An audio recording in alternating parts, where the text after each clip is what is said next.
Gold, trusted gold buyers. మీరు తాకట్టు పెట్టిన బంగారాన్ని విడిపించి ఈ రోజు ఉన్న మార్కెట్ ధరకు కొనబడును.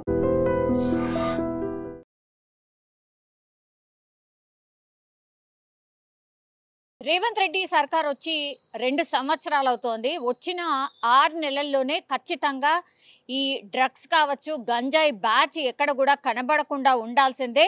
వాటి మీద మేము ఉక్కు పాదం మోపబోతున్నామంటూ కూడా పూర్తి స్థాయిలో దానికి సంబంధించి సపరేట్ వింగ్ ఏర్పాటు చేయడం, దాడులు చేయడం, ఎక్కడికక్కడ చెకింగ్ చేయడం, చాలా కొన్ని కేజీల గంజాయిని పట్టుకున్నటువంటి సందర్భం చాలా మటుకైతే మనం చూసాం. అయినా సరే అక్కడక్కడ కొన్ని సంఘటనలు జరుగుతూనే ఉన్నాయి. ఇప్పుడు తాజాగా నిన్న అంటే ఆదివారం రోజు రాత్రి కేపీహెచ్పికి సంబంధించిన పోలీస్ స్టేషన్ పరిధిలోనే ఒక సంఘటన జరిగింది. యాక్చువల్లీ ఈ గంజాయికి సంబంధించిన బ్యాచ్ ఒక అపార్ట్మెంట్ పక్కనే గంజాయి సేవిస్తున్నట్టుగా గుర్తించడం అయితే జరిగింది. ఎందుకంటే ఈ గంజాయి సేవిస్తున్నటువంటి బ్యాచ్కి నిజంగా ఆ మత్తులో వాళ్ళు ఏం చేస్తున్నారో ఏంటి అనేది కూడా తెలీదు.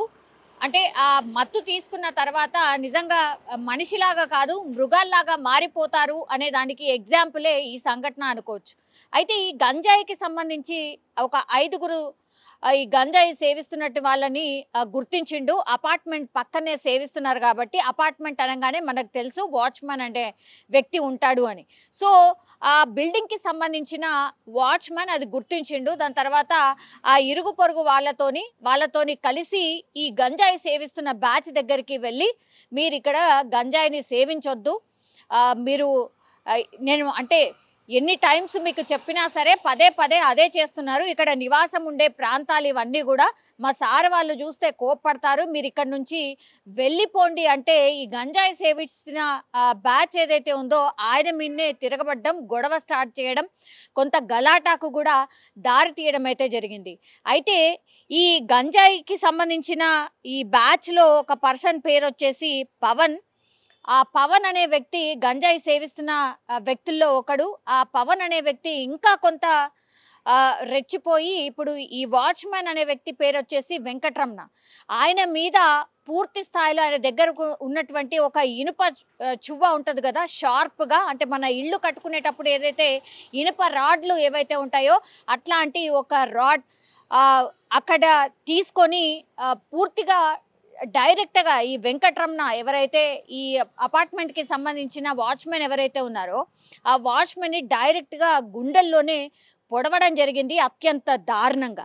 సో ఈ వెంకటరమణతో పాటు మిగతా వాళ్ళు అందరూ అక్కడే ఉన్నారు. గట్టిగా అరవడం, వాళ్ళు కూడా అతన్ని నిలువరించే ప్రయత్నం చేసినప్పటికీ కూడా ఇంకా మిగతా 4గురు కూడా కొంత గలాట జరిగినటువంటి పరిస్థితుల్లో ఇప్పుడు వెంకటరమణని పొడిచినటువంటి సందర్భం. పూర్తి స్థాయిలో ఆ గుండెల్లో పొడవడంతో అక్కడికక్కడే వెంకటరమణ కుప్పకూలి చనిపోవడం అయితే జరిగింది. అండ్ మిగతా వాళ్ళు ఎవరైతే వెంకటరమణతో పాటు ఈ గంజాయి సేవించకండి అని చెప్పే ప్రయత్నం చేసిన వాళ్ళందరూ కూడా వెంటనే పక్కకు పరుగులు తీసి పోలీసులకైతే ఇన్ఫర్మేషన్ ఇచ్చారు.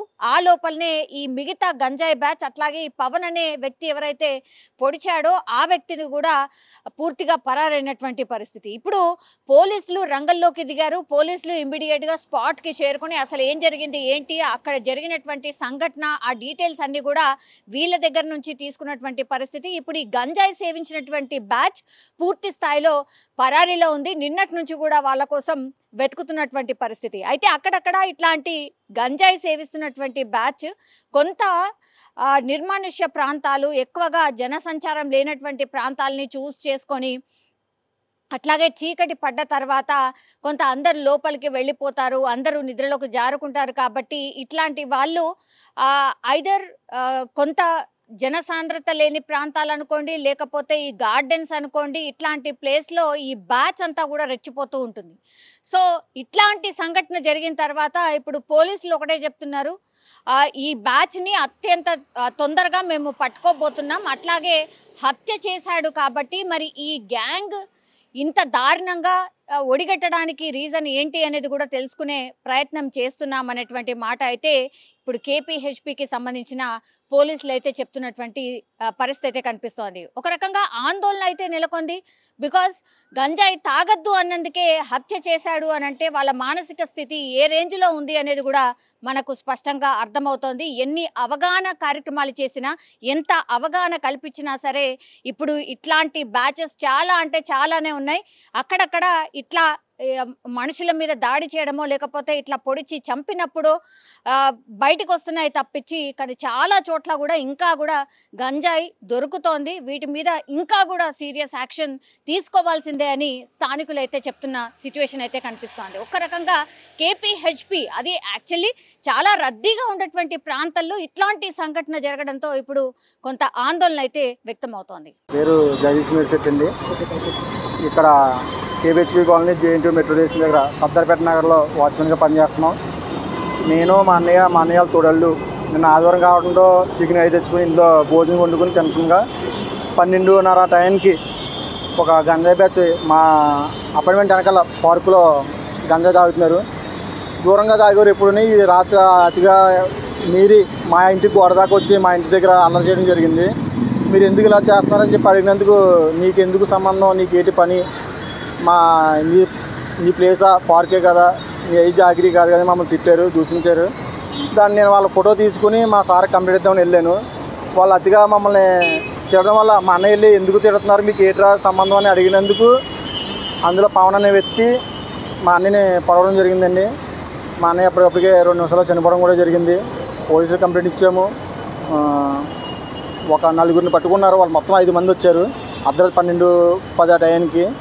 ఇలా రోజు జరిగేదండి. కానీ రాత్రి అతిగా మీరి మా ఇంటి దగ్గర రావడం జరిగింది. మేము పోలీసు వారికి న్యాయం చేయాలని కోరుతున్నాం.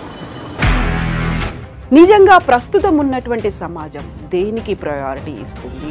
ఆర్థిక సంబంధాల చుట్టూ మాత్రమే తిరుగుతుంది. మళ్ళీ ఎన్నికలంగానే చాలా విరక్తి కలుగుతాం. మంచి అనిపిస్తుంది కదా, లేడీస్ కూడా ఛాలెంజింగ్ జాబ్స్ చేసినప్పుడు చాలా బాగుంటది. ట్రాఫిక్ అసిస్టెంట్స్ గా నియమించిన ట్రాన్స్జెండర్స్ అందరితో సాల్యూట్ చేయించుకుంటున్నారు. ఫుడ్ డెలివరీ ఇవ్వటానికి వెళ్ళినటువంటి డెలివరీ బాయ్ అనిల్ పై కళ్ళ ముందు